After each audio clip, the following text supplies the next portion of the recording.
সত্যবতীর দেওয়া রিলস বানানো, বাজি পোড়ানো প্রায় শেষের দিকে। এখন ফাটাবো হচ্ছে চরকি, আর এই যে আমি এখানে রেখে দিয়েছি চরকি, আর এখন আমি চরকি ফাটাবো। তো চলো।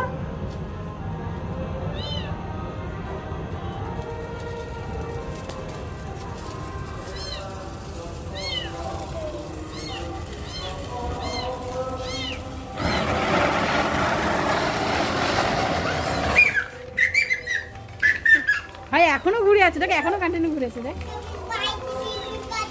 বাজি পোড়াতে তোমাদের কার কার ভালো লাগে অবশ্যই কমেন্ট করে কিন্তু জানিও। আর আমার তো ভীষণ ভালো লাগে, ছোটবেলা থেকেই আমার বাজির প্রতি ভীষণ ভীষণ নেশা। এখনো বড় হয়ে গেছি, পুচির জন্য বাজি এনেছি, তাও আমি কিন্তু পুড়িয়ে পুড়িয়ে শেষ করে ফেলছি।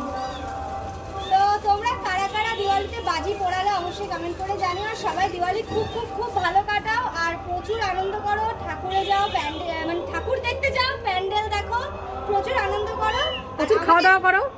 প্রচুর খাওয়া দাওয়া করো, সাথে একটু বেশি করে গ্যাসের ট্যাবলেট আর পটির ট্যাবলেট রেখে দিও। তো চলো, আমিও এখন আমাদের মতো দিওয়ালি সেলিব্রেট করি, তোমরাও করো। সবাই ভালো থেকো, সুস্থ থেকো, টাটা। আর আমার পেজটা কিন্তু ফলো করতে ভুলো না। চলো, টাটা।